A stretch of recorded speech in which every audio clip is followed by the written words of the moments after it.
विपदाओं में चलना होगा, विपदाओं में चलना होगा, जय चंदों को छलना होगा। विपदाओं में चलना होगा, जय चंदों को छलना होगा। गढ़ना है इतिहास अगर तो, गढ़ना है इतिहास अगर तो, सूर्य समान जलना होगा, सूर्य समान जलना होगा। जी हाँ दोस्तों, जय हिंद, वंदे मातरम। एक बार फिर से आप सभी लोगों का दिल से स्वागत है आज की इस क्लास में।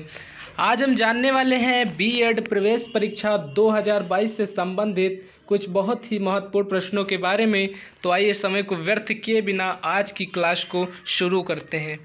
आज का हमारा पहला प्रश्न है, न्याय दर्शन का प्रवर्तक किसे माना जाता है? न्याय दर्शन का प्रवर्तक किसे माना जाता है? कपिल, जैमिनी, पतंजलि या गौतम ऋषि को? तो इसका सही उत्तर हो जाएगा ऋषि गौतम। गौतम ऋषि को न्याय दर्शन का प्रवर्तक माना जाता है। अगला प्रश्न है, योग दर्शन का प्रवर्तक किसे माना जाता है? निम्नलिखित में से किसको योग दर्शन का प्रवर्तक माना जाता है? बाबा रामदेव, दयानंद सरस्वती, पतंजलि या गौतम? तो इसका सही उत्तर हो जाएगा पतंजलि। महर्षि पतंजलि को योग दर्शन का प्रवर्तक माना जाता है। ये महत्वपूर्ण प्रश्न है कि योग दर्शन का प्रवर्तक किसे माना जाता है? तो महर्षि पतंजलि को योग दर्शन का प्रवर्तक माना जाता है। अगला प्रश्न है, प्रथम जैन संगीत का आयोजन कहाँ किया गया? प्रथम बौद्ध संगीत कहाँ आयोजित की गई? सारनाथ, पाटलिपुत्र, वल्लभी या श्रवणबेलगोला? तो इसका सही उत्तर हो जाएगा पाटलिपुत्र। प्रथम जैन संगीत का आयोजन पाटलिपुत्र में किया गया था। अगला प्रश्न है, स्वामी महावीर ने किस भाषा में उपदेश दिया? स्वामी महावीर ने किस भाषा में अपने उपदेश दिए? पाली, प्राकृत, संस्कृत या हिंदी? तो इसका सही उत्तर हो जाएगा पाली। महावीर स्वामी ने अपने उपदेश पाली भाषा में दिए। अगला प्रश्न है, स्वामी महावीर को निर्वाण की प्राप्ति कहाँ हुई? स्वामी महावीर को निर्वाण की प्राप्ति कहाँ हुई? पावापुरी, वैशाली, कुंडग्राम या कुशीनगर में? तो इसका सही उत्तर हो जाएगा पावापुरी। पावापुरी में स्वामी महावीर को महापरिनिर्वाण या निर्वाण की प्राप्ति हुई। अगला प्रश्न है, जैन धर्म का वास्तविक संस्थापक किसे माना जाता है? निम्नलिखित में से किसे जैन धर्म का वास्तविक संस्थापक माना जाता है? ऋषभदेव, नेमिनाथ, महावीर या पार्श्वदेव जी को? तो इसका सही उत्तर हो जाएगा महावीर स्वामी। महावीर स्वामी को जैन धर्म का वास्तविक संस्थापक माना जाता है या माना गया है। अगला प्रश्न है, सिकंदर कहाँ का शासक था? सिकंदर या अलेक्जेंडर द ग्रेट कहाँ का शासक था? बेबीलोन, ईरान, चीन या मकदूनिया? तो इसका सही उत्तर हो जाएगा मकदूनिया। सिकंदर कहाँ का शासक था? सिकंदर मकदूनिया का शासक था। यह बहुत ही इंपॉर्टेंट प्रश्न है, कई परीक्षाओं में पूछा जा चुका है।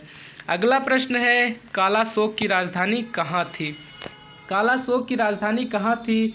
वैशाली, चंपा, राजगृह या पाटलिपुत्र? तो इसका सही उत्तर हो जाएगा पाटलिपुत्र। कालाशोक की राजधानी कहाँ थी? पाटलिपुत्र। कालाशोक ने अपनी राजधानी पाटलिपुत्र स्थानांतरित कर दी थी।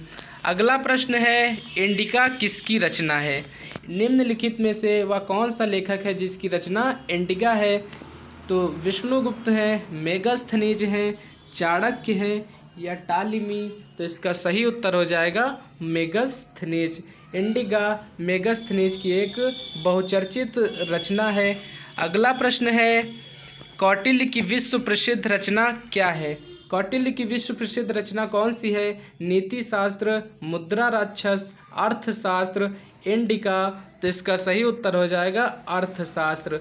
अर्थशास्त्र कौटिल्य अथवा विष्णुगुप्त की विश्व प्रसिद्ध रचना है। अगला प्रश्न है, सांची के स्तूप का निर्माण किसने करवाया था? सांची के स्तूप का निर्माण किसने कराया था? चंद्रगुप्त मौर्य, बिंदुसार, कनिष्क या अशोक? तो इसका सही उत्तर हो जाएगा अशोक।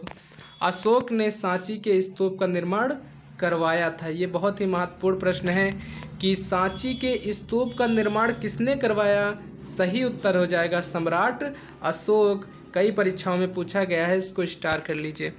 अगला प्रश्न है, चीनी यात्री फाह्यान किसके शासनकाल में भारत आया? चीनी यात्री फाह्यान किसके शासनकाल में भारत आया? समुद्रगुप्त, चंद्रगुप्त प्रथम, कुमारगुप्त या चंद्रगुप्त द्वितीय या चंद्रगुप्त विक्रमादित्य? तो इसका सही उत्तर हो जाएगा चंद्रगुप्त द्वितीय अथवा चंद्रगुप्त विक्रमादित्य के शासनकाल में चीनी यात्री फाह्यान भारत आया था। 13 नंबर प्रश्न है, शुंग वंश का संस्थापक कौन था? शुंग वंश का संस्थापक किसे माना जाता है? अग्निमित्र, पुष्यमित्र शुंग, पुष्यभूति या वसुमित्र? तो इसका सही उत्तर हो जाएगा पुष्यमित्र शुंग। पुष्यमित्र शुंग को शुंग वंश का संस्थापक माना जाता है और इन्होंने मौर्य वंश के अंतिम शासक बृहद्रथ की हत्या करके एक नए राजवंश की स्थापना की थी, जिसे शुंग वंश के नाम से जाना जाता है। पुष्यमित्र शुंग को शुंग वंश का संस्थापक माना जाता है। 14 नंबर प्रश्न है, मेगस्थनीज ने भारतीय समाज का वर्गीकरण कितने भागों में किया? मेगस्थनीज ने भारतीय समाज का वर्गीकरण कितने भागों में किया? 4, 5, 6 या 7? तो इसका सही उत्तर हो जाएगा 7। मेगस्थनीज ने भारतीय समाज का वर्गीकरण 7 भागों में किया। अगला 15वां नंबर प्रश्न है, अशोक के किस शिलालेख में उसकी कलिंग विजय का वर्णन है? 9वें, 10वें, 11वें या 13वें? तो इसका सही उत्तर हो जाएगा 13वें शिलालेख में। अशोक के 13वें शिलालेख में उसकी कलिंग विजय का वर्णन किया गया है। अगला प्रश्न है, मंदिर निर्माण की कला का जन्म सर्वप्रथम कब हुआ? मंदिर निर्माण की कला का जन्म सर्वप्रथम कब हुआ? मौर्य काल, गुप्त काल, सैंधव काल या कुषाण काल? तो इसका सही उत्तर हो जाएगा गुप्त काल। गुप्त काल में ही मंदिर निर्माण की कला का जन्म हुआ। अगला प्रश्न है, गुप्तकालीन स्वर्ण सिक्कों को क्या कहा जाता था? गुप्त काल में जो स्वर्ण सिक्के चलाए गए थे उन सिक्कों को क्या कहा जाता था? दिनार, रूपक, कारसारपड़ या निष्क? तो इसका सही उत्तर हो जाएगा दीनार। गुप्तकालीन स्वर्ण सिक्कों को दीनार कहा जाता था। 18वां नंबर प्रश्न है, किस गुप्त शासक को भारत का नेपोलियन कहा जाता है? वह कौन सा गुप्त शासक है निम्नलिखित में से जिसे भारत का नेपोलियन कहा जाता है? तो रामगुप्त हैं, समुद्रगुप्त हैं, चंद्रगुप्त द्वितीय या कुमारगुप्त हैं?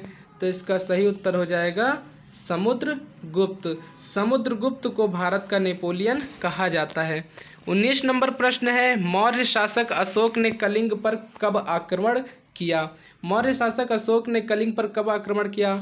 269 ईस्वी में, 259 ईस्वी में, 261 ईस्वी में या 251 ईस्वी में? तो इसका सही उत्तर हो जाएगा 261 ईस्वी में। अपने राज्याभिषेक के 8 वर्ष बाद अशोक ने कलिंग पर आक्रमण किया था और उसमें जन धन की बहुत हानि हुई, जिसके बाद अशोक ने बौद्ध धर्म ग्रहण कर लिया था और अपने जीवन में फिर दोबारा युद्ध नहीं लड़ा। तो मौर्य शासक अशोक ने कलिंग पर आक्रमण कब किया? तो इसका सही उत्तर हो जाएगा 261 ईस्वी में। 261 ईस्वी में मौर्य शासक अशोक ने कलिंग पर आक्रमण किया। अंतिम प्रश्न है, शीशे के सिक्के किस राज्यवंश के शासकों ने चलाए? वह कौन सा राज्यवंश था जिसके शासकों ने शीशे के सिक्के चलाए? शुंग, कुषाण वंश, सातवाहन वंश या गुप्त वंश? तो इसका सही उत्तर हो जाएगा सातवाहन वंश। सातवाहन वंश के शासकों ने सर्वप्रथम सिक्के के सिक्कों का प्रचलन किया था।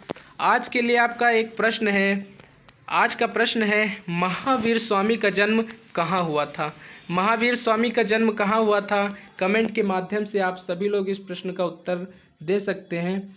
और आज की इस वीडियो में फ़िलहाल इतना ही। मिलेंगे एक नई वीडियो के साथ, तब तक के लिए जय हिंद, जय भारत साथियों।